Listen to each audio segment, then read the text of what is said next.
Welcome back to Let's Laugh About It, the not-so-serious business podcast powered by D2CX. I'm Zoe Kahn, and I'm here to celebrate our wins, vent about our challenges, and bring the D2C and e-commerce community together. Welcome back to Let's Laugh About It with Zoe Kahn. I am the founder of Inevitable Agency, and today I have a special guest, Jack Appleby. Jack Appleby has no idea what the podcast is about. I chose not to tell him anything because I don't know why, actually. I was like just so confident in you, and I was like, we're gonna wing it. So you could have played this the other way, where it's like, this is my close friend Jack Appleby, who's never once watched my podcast. Yeah, honestly, yeah. I don't know if I even knew about it really. It's like hurts a little, but no, I'm just kidding. Actually, the podcast last year, I did not do a great job at like publicizing it or talking about it, and a lot of the content was like I would do like a CX journey, which is like I was kind of cheating with my podcast. I would like do a YouTube video and be like, "Fuck, I need a podcast episode. I'm gonna like put this on like Spotify." Sure. Just because life was so crazy. I actually like talk about this in another episode. I'm not sure if it'll be before or after, but we were talking about how like things don't need to be perfect. Mm-hmm. And so like that's like last year the podcast just was like not anywhere like close to what a podcast should be, honestly. So no, this is like my whole thing with content. My newsletter has so many typos in it. If there's not a typo a week in my newsletter, like I'm surprised. We're like jumping right into it. People have no idea who you are. No idea. None. But I like want to like ask questions about that. So let's do a quick intro for Jack. So Jack is like the social media guy. If you follow social media content on LinkedIn especially, you probably follow Jack already. But if you don't and you're interested in it, you definitely should. He posts really great content and he has a huge newsletter. So tell the listeners too, like a little bit more and like maybe how you got to where you are. Yeah. So I worked in agency social media for 15 years. Worked on Microsoft and Beats by Dre and Verizon and Twitch and a whole bunch of video games, and like kind of just got in the industry right when social media budgets kind of became a thing in 2011-ish. I forgot that like that wasn't a thing. It wasn't a thing. And like it's funny, like so much of my audience is from this new generation of social pros where they were like, they're not born into social yet, but like it's been part of their lives since they were kids. Yeah. Whereas like when I started working professionally in social, like Facebook didn't have video. Instagram was not on Android yet. Instagram was literally just a picture. No DMs. Remember, it was like kick me. Here's my kick for the DMs. Kick. I kick totally me. forgot about that. Can I have your kick? Are you on Kick? And I was an Android guy, so I couldn't even use the platforms I was marketing that's crazy. for. Like I've since solved that problem. I'm fully Apple across the board I'm now. so happy for you. Well, I worked for Microsoft. Oh. I wasn't allowed to. And then my direct job after Microsoft was working at Beats by Dre, which is owned by Apple. And I had to teach myself Mac in 2 weeks, which is the whole thing. Okay. But anyway, like while I was working in that industry, I just sort of started tweeting and writing about social media content, mostly because I had this panic attack where I was like, oh my God, I don't know anyone besides my coworkers. I'm going to want a different job one day, maybe want to pull in a client. I don't really like networking events, or I didn't then. So I was like, let's just start pumping out content and see if I can meet people that way. It worked for me when I was a music journalist in the past. And then kind of built like what was originally just going to be a following, like pretty niche down within the industry, just like to find me like bosses. Expanded to where now I have 70,000 on LinkedIn, 80,000 on Twitter. And then like my primary thing is my newsletter, which in 3 years has 70,000 subscribers now. That's amazing. And your content when you started did you always post about like, here's like tips for social media or? I think one of my big differentiators is I jumped right into case studies and thinking like bigger pieces. Cool. So like even though like I started tweeting, I was doing Twitter threads from day one of this attempt. Yeah. My first Twitter thread that I wrote with the attempt of meeting people in advertising was this critique of, there's this influencer who she had launched a fashion line. She had several million followers, but she only sold 36 pieces in 3 weeks, like colossal failure. Interesting. And I broke down like why I thought that because I'm pretty sure I saw this tweet actually. Oh, funny! Like this is. Have you reused that story? I've told that story about what it did for me. Maybe other people have seen it from you, and I saw it because I feel like I've seen that story. But well, what happened with that was crazy. Was it got picked up by editorial. So like Oh.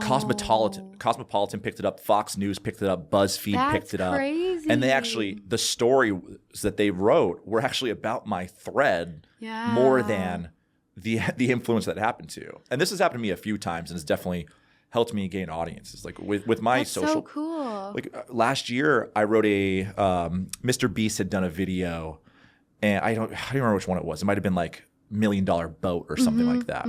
And I wrote a Twitter thread where it's like 25 retention tactics that Mr. Beast uses within his video to keep you engaged. Yeah.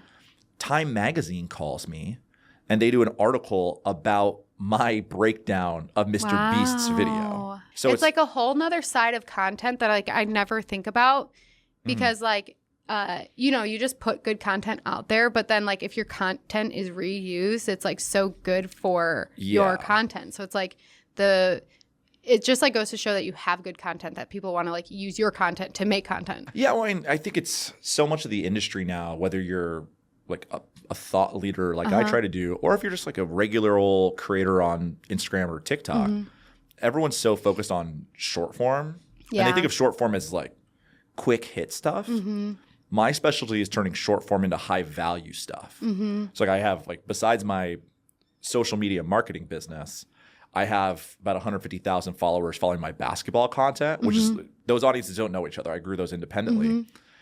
I turn 90-second Instagram reels into 3-act stories on my basketball accounts. I make mini movies. The following, is it on YouTube or Instagram? It's about 80K on Instagram, 50K on TikTok, and then I think like 5K on YouTube. I'm like brand new to YouTube. Yeah. But like that's where like the short form stuff, you can tell incredible stories in 30 seconds, 60 seconds, 90 seconds. People just don't use it that way. Yeah. And the reason I've been able to build my followings in both places is just packing as much value into short form content as humanly possible. Yeah. It's really interesting, and I want to hear your thoughts about it too. And before we get like super into it, I didn't tell Jack how this podcast works or anything, but the premise is like, at least we want to talk about like laughable moments in business or your career and stuff. So if you want to like think about something while we're like doing that, since I didn't give you, you've got millions of dumb things I've done throughout my career. That's perfect. That's what we want to talk about. But one of the things that is happening like in this, which I have kind of like, I keep saying I'm lucky, but luck is, you have to put yourself out there. But right now, with my agency, and I focus on retention and customer experience, I feel really like blessed to be in this like part of business, because people are like realizing now that like that's so important, where before it's like, I just give, Facebook $1 and it spits back $10. And now it's so expensive to acquire customers and do the paid media. And like, I have never really been a huge fan of that being the only basis of your business, because it's just like a little bit confusing to me, because I'm like, not confusing, but it just feels a little bit odd where I'm like, you just like, it's crazy. You just like pay for your views and stuff. And I didn't really like understand it before. And I just like have always valued organic social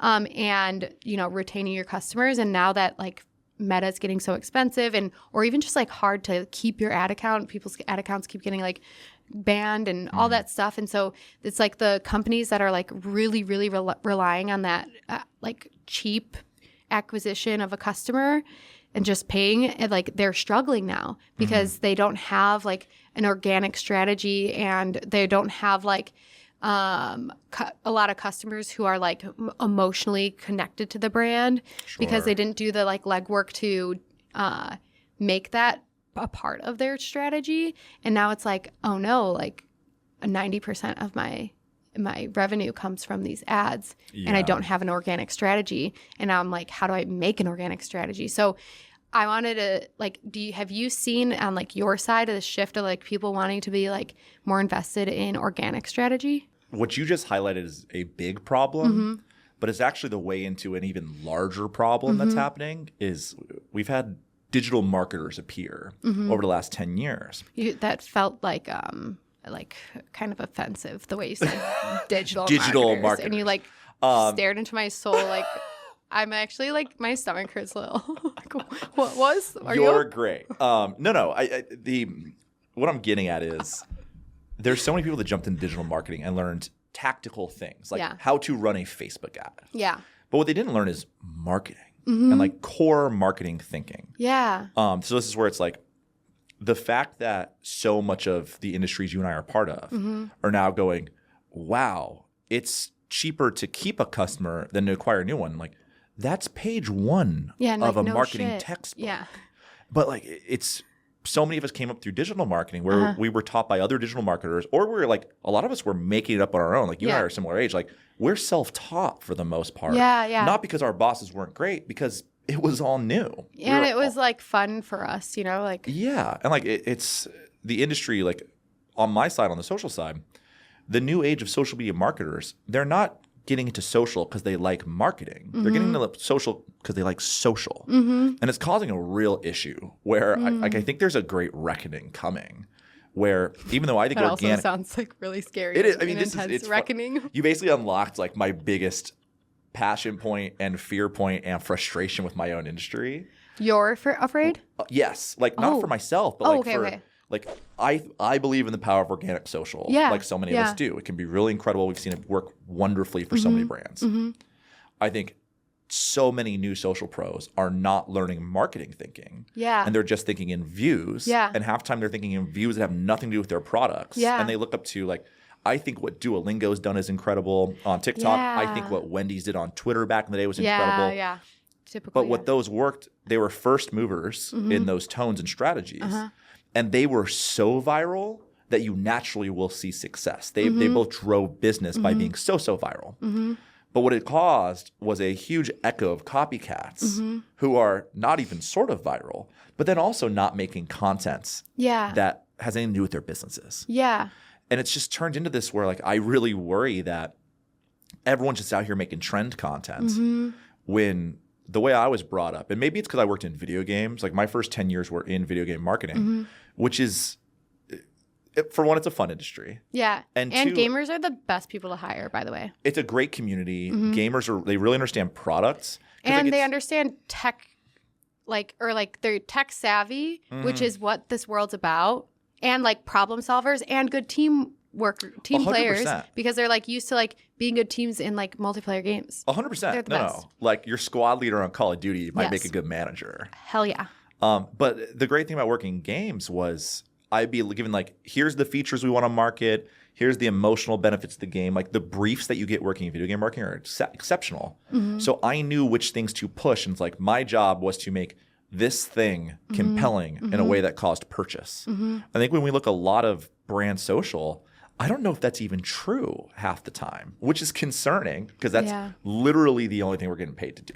I know. It's like I was really surprised by the when I was like meeting some of these like social media managers behind brands, because like to me, if you're going to be a social media manager, like that's the key, right? Like it's like, how do you make content? But then like also I was just like so confused what a social media manager was, because I remember being like, shouldn't they be like, if that's their job, shouldn't they like also be like at least making some of the content? Because it's like, to me, if I was a social media manager, and it's probably like, again, like we think the same, like it would behoove me to like rely on someone else making the content, because I'm like I just feel like if the more content you put out there and the better the content is, like you'd want to like help make the content, right? I don't know. Well, it's like, and you tell me how you stop me, because I can deep dive on all this stuff. You tell me when we're going too deep for the pod. The only thing we need to think about is like we must be funny.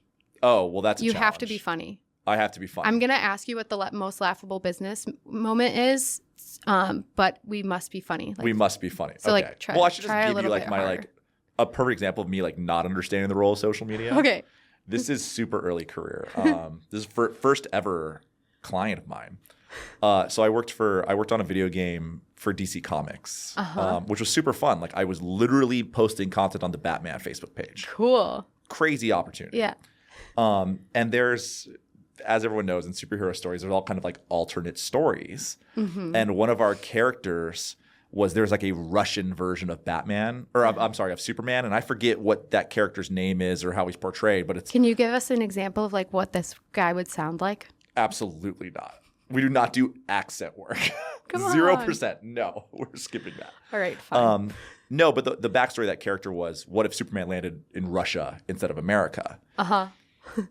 What I thought was a good idea, and this is, again, like me being a 20-something like moron, there had just been a huge meteor crash in Russia while we were marking the game. And my idiot self was like, oh, we could like tie the character reveal to this. Like Superman could be like in that meteor. Exactly. Like something like that. Yeah, like the reveal of this. And my client looked me dead in the eyes like, you want to use like a situation that caused a lot of deaths to promote our game. And I just felt the blood drain from my face. And like, it's like, I honestly think that that kind of idea would get made in 2024 social media, 2025 social media. Yeah, which is crazy. So but like, that was one of those moments where like, it's like, I am shame. I like went into my little hole. My boss didn't even say anything to me because she saw my reaction, was just laughing at me. But it's like, you work in these industries, you start thinking extremes and views. And someone's got to remind you to like sit back in reality. No, yeah, because you like, it's hard with social media because you don't want to overthink it and you don't want to be insensitive, especially like nowadays. Like it's just hard to like not be insensitive. Like you're always going to offend someone. But then it's like you have to like draw that line for yourself of like where like, because some of the most like the social media accounts with like the most followings are like literally like being bullies and people love it. Like it's funny. It's like, but it's drawing that line is really hard. And it's like, do you want to like, it's just I don't even know how to like. I've really tried to like, don't get me wrong, I'm a thought leader. Like I have to write opinion pieces and I can be snarky in the piece. Like I wrote an article today about the future of TikTok followers and where they're going. And I put in all caps, they're not going to Red Note because none of us speak Mandarin. So like I can be snarky, but something I'm really focused on is trying to be positive or optimistic or high value in the content I put out. Just because like maybe this is like typical, you're in your 30s and you start seeing life differently. Like there's just so much negativity. There's so much, It genuinely scares me how much we seem to enjoy the tea. I know.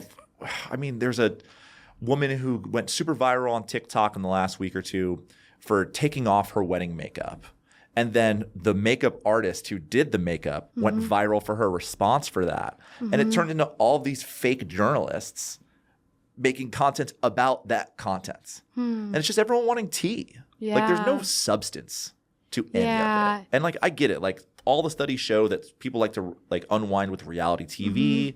And watching that kind of stuff makes us either feel better about ourselves or makes us unwind. It's not how I think, but statistically that's how a lot of people enjoy it. I just don't want to make content that contributes to that type of stuff. Yeah, it actually, I feel like you can kind of relate it to like the paid media thing we were talking about because it's like, it's almost like addicting because like it does like, and even like the whole like sex sells, like it's like easy almost. Like it's like, you know that like drama brings content. And like, and same thing with like the paid media. It's like, well, why would you spend so much time and effort in organic social when you could just like make a piece of shit content and put $10 behind it and get views? Like it's like the easy way in my opinion, and I think there's like a tasteful way of sharing things and being vulnerable and like if it's like about yourself and it's not putting other people down, but it is kind of like drama, like there's a way to put the kind of like drama into your content or like in a less like I don't like when it brings other people down. That's like my thing. Yeah. I mean, so you said sex sells. So I did work on an ad campaign that Tinder banned. Tinder banned it? Yeah, one that I worked on.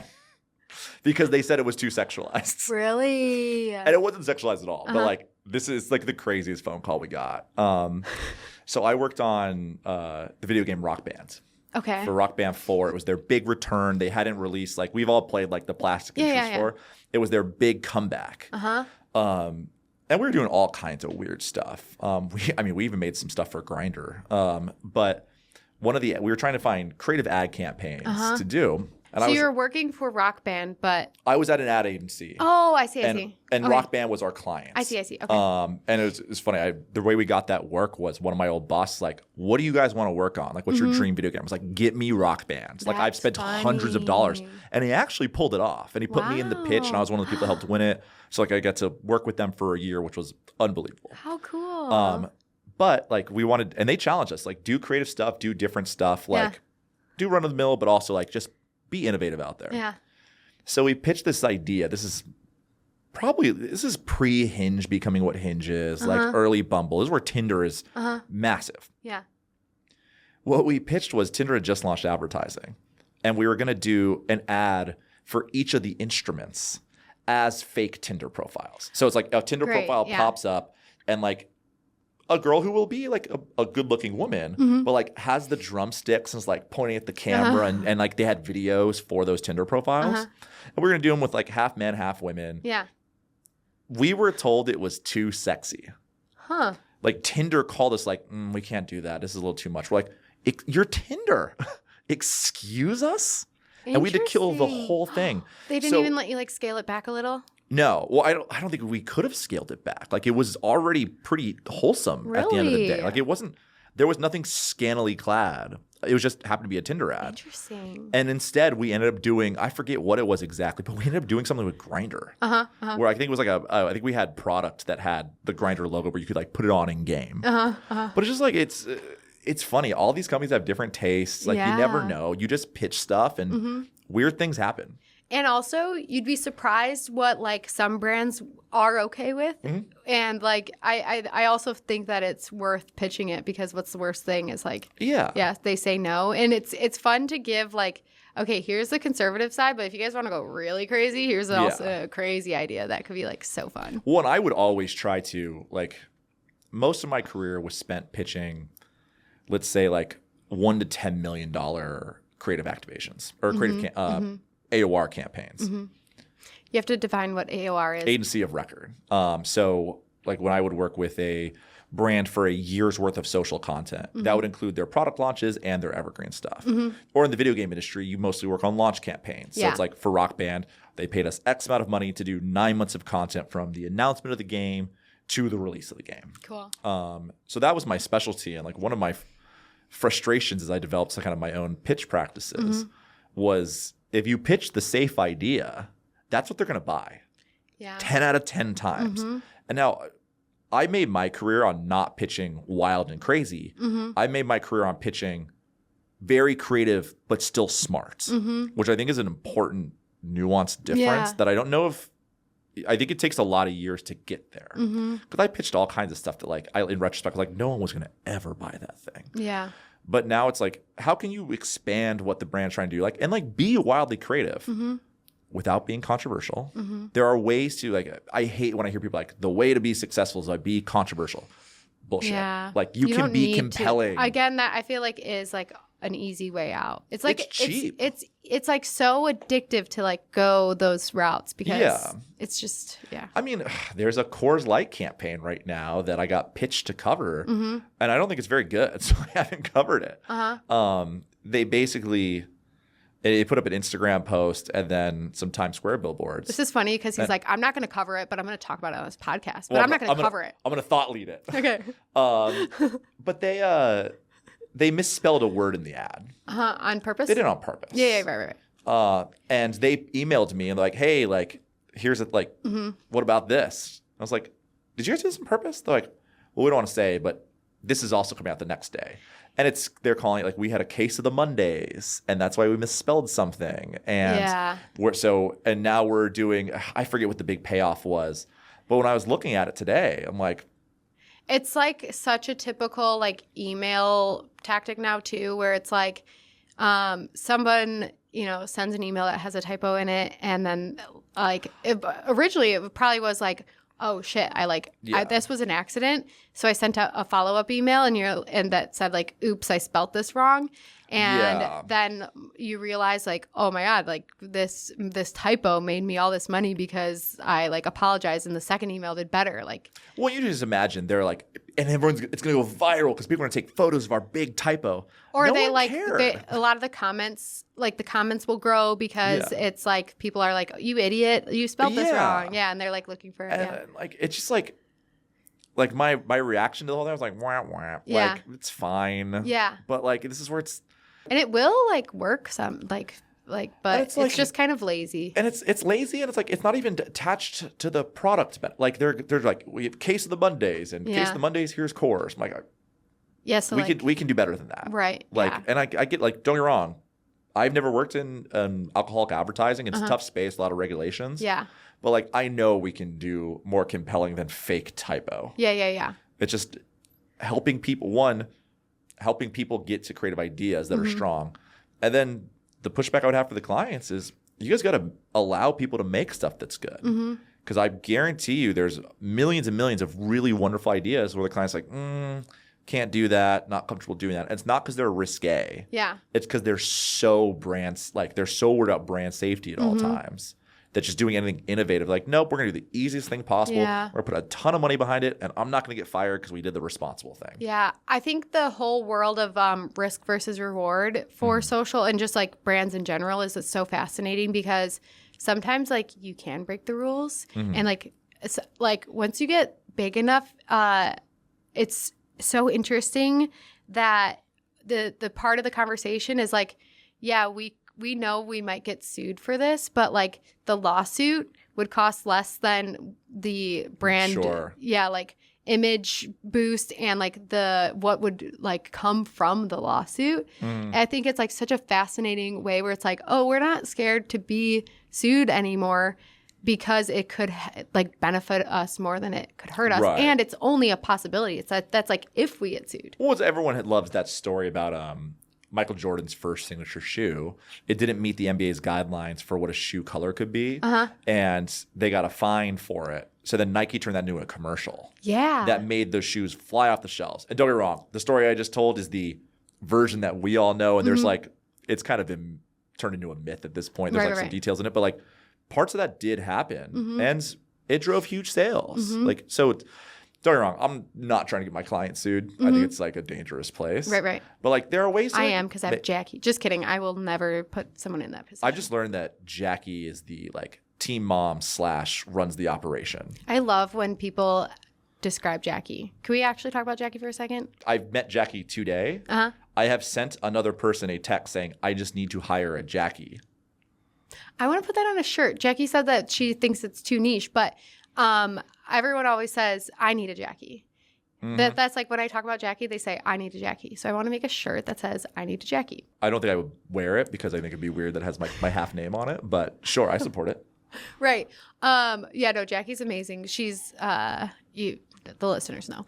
But yeah, it's just such a fascinating world. And I don't think that there's just like many people that do social well. Like it is way harder than anyone can ever, and people know this, but then like, I don't think that it's like, I feel it's like very similar to the way people view customer support actually, where it's like undervalued and like not really, people don't understand how hard it actually is. Well, I think that it's funny. I got called out for being too hard on social media managers. And I actually thought it was fair feedback because what they said is like, I've definitely made a lot of content about how like what I think social media managers are doing wrong, both for their clients and their careers. And the comment was, no one's teaching us. Yeah. We're all making it up. And I think that's fair. Like something I've seen, like I'm 36, like I started in the industry. And you're like, I am teaching you. Don't you read my newsletter? I'm trying to teach them through the side. But like a lot of my peers, like the people who I started in the industry with, and even some of the ones who I think are just wildly talented, they all fell out of love with social and they got out of it. Yeah. Like they either didn't want to manage people or like wanted to move into brand marketing because they felt like social disrespected. Yeah. So like when I look around, like, and I obviously like I'm now a personality. I'm not working. I don't have a team anymore. Right. When I look around for like the people I trust, none of them are in positions to teach people anymore because they all fell out of love with it. So this new industry, like they're basically having to remake the whole thing up. Yeah. Like it's not this whole thing that social changes every day. I've always thought that was total bullshit. But they're not being taught. They have the same managers that I had. Well, where it's like and marketing also- leaders, not social professionals. Exactly. And I see like those leaders struggle too because they're like, that's why I hired you. But I don't have that experience, but I need someone on my team. So like, it's like how to like, it is like a big kind of just like gap. Yeah, I feel like we're not being funny, but like the big piece of like career advice I give people who start in social is for the first 5 years of your career, work for someone else who has a social title. Yeah. Because the only chance you have to learn stuff. Yeah. Like otherwise you're going to have to make it all up as you go. And you can really like put your career in array, like where you're not, who knows where you're supposed to go, and you don't know how other people do this. So like work for a senior social manager or a director of social, like find a job like that. Yeah. Don't work for a marketer because you just won't learn like any of the rigor. Not that there's that much rigor in the first place. Yeah. So interesting. Someone we actually have talked about her on another podcast, but someone I really respect right now in the social space, which like I don't think she gets enough credit. Her name's Carmen, and she works for Gorgeous, which is a tech platform, which is like I feel like social for tech is like also really challenging because it's like, okay, I want to be informative and like help, like, and you know, there's like all kinds of like things you can do, but she has found a way to just like be really funny and like do kind of like dumb stuff that's just entertaining. Like one of the things she did that I like really liked this piece of content, she like went around and she asked everyone who works there without warning to draw the logo of the companies that they work for. Okay. And just like watching everyone's reactions and being like, oh God, like, you know, like, and just drawing it out. And it was like horrible. It was just like such a good like idea that's so simple. And like just watching her like take a tech company and make like silly content out of it. That's like, it doesn't need to be like, here's why you buy our tech. And you know, like, I think that people like get into this box of like that, and it just like has to be just that. But it's super cool to see her just like go out there. And again, she is the I just like admire her because she's hired for, you know, the social like I don't know what her title is, but social media manager. And typically those people aren't the ones that, like a lot of times not making the content, but she goes out there and like makes the content, but then also utilizes other like she's just like not afraid to like do it herself. Well, like another good example is I forget her name, but she runs social for Beehive, which is the newsletter platform that I use. Future Socials on Beehive, and the content. She's clearly a content team of one, and they've given her all the reasons people should start newsletters and how to be successful in newsletters, and she's out there making all kinds of stuff. And don't get me wrong, some of it's not for me. Like she shows up in like a bee costume to a meeting. I'm like, haha, funny. But then she does plenty of stuff where it's like, I can't quote something specific, but like it's compelling and it's different and it's not typical like lead magnet stuff. Because the trick of all this is you need to view like the entire way you're marketing to a customer.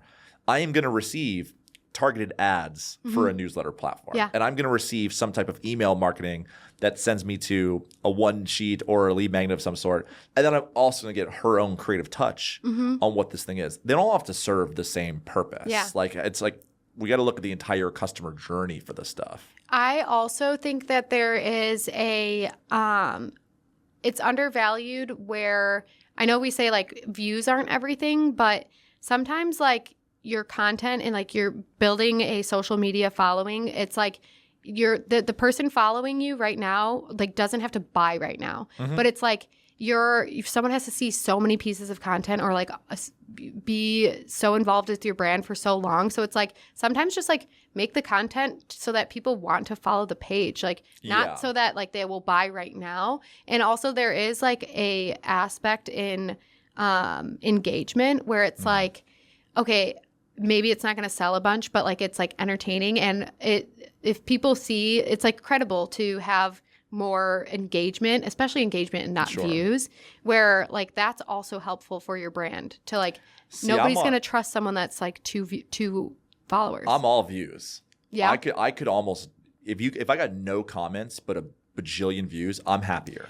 Do you think though that people? Well, maybe it's just because I know what's going on, but like sometimes when I see all views, no comments, I'm like, It should get some comments. I think a lot of social media managers are focused on comments. Yeah. Because that's affirmation for the work they're doing. Yeah.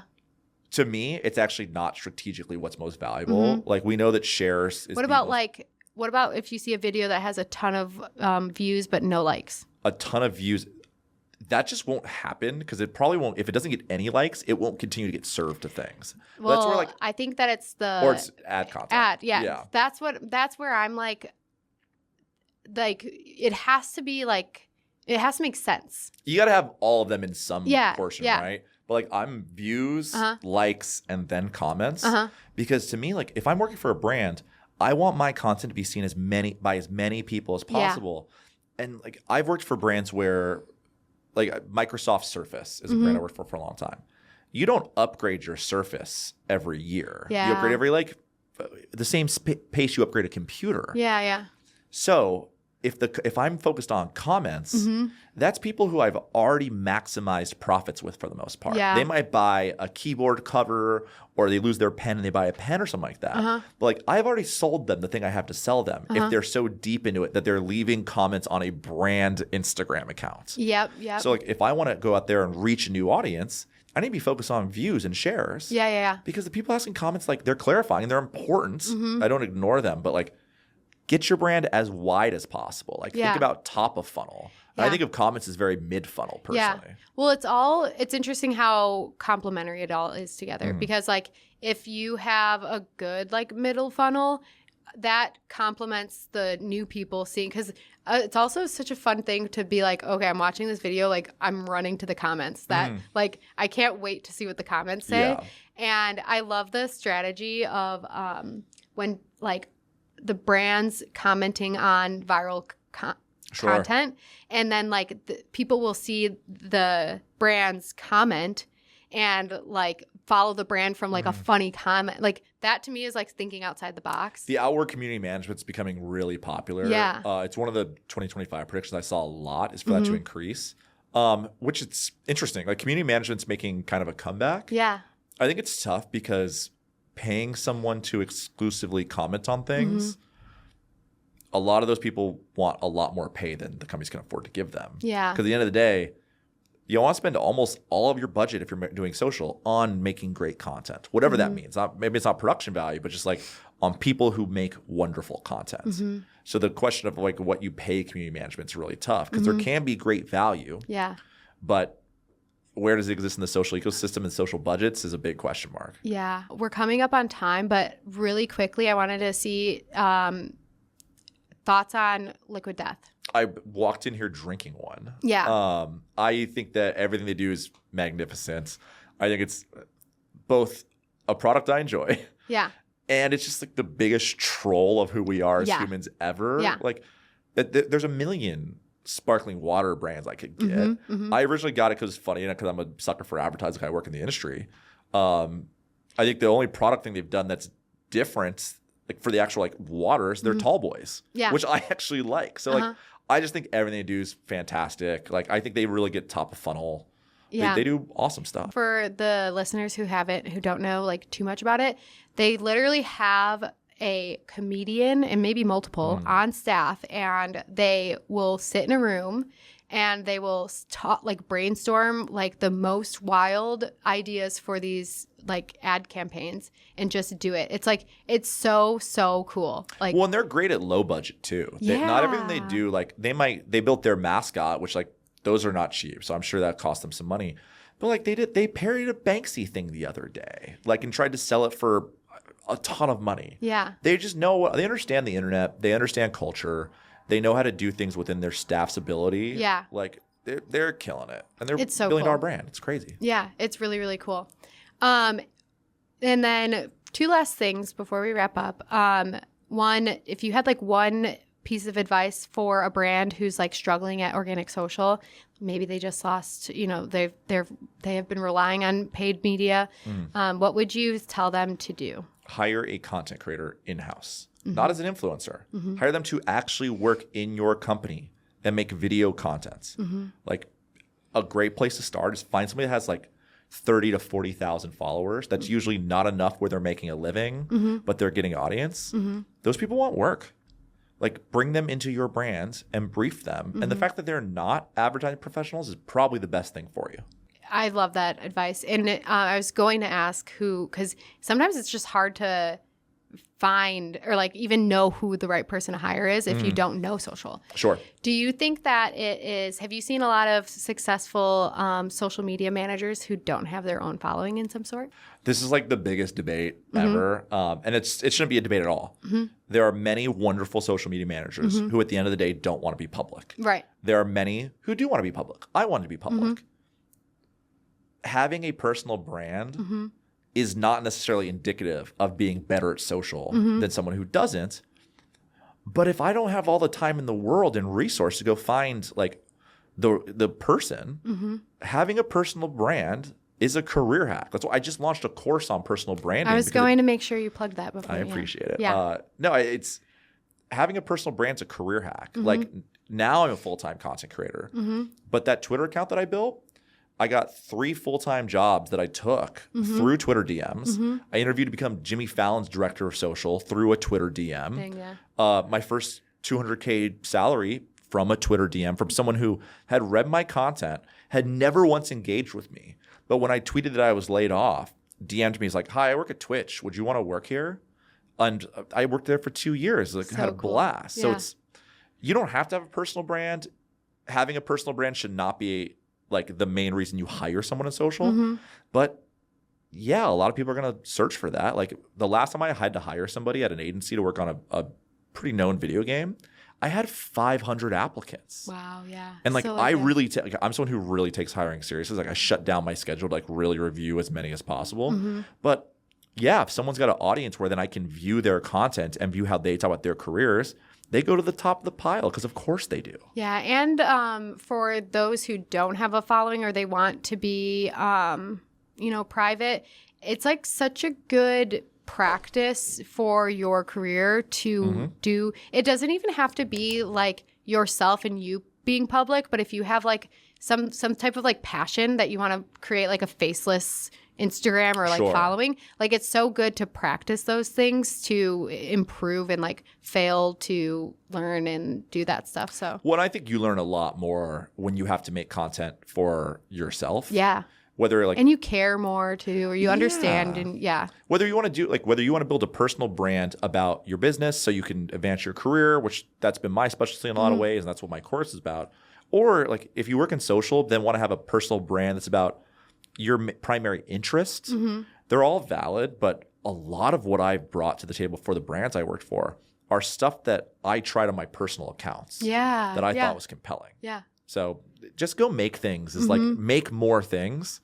And like the more content you make, the better you're going to be at this stuff. Really quick, where can people find you? My name is ridiculous. So if you just search Jack Appleby, It's with an E, not a Y. No, it's with a Y. It's with Y with Nani. Oh. Appleby. It's pronounced Appleby, but I'm Jack Appleby across most of the platforms. You'll see me. Sometimes there's an MY, sometimes it's Jappleby. And then my newsletter's Future Social.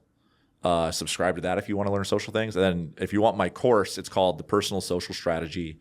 There's links to it all throughout my social media accounts. Shoot me a comment. I can send you a discount code. Sweet.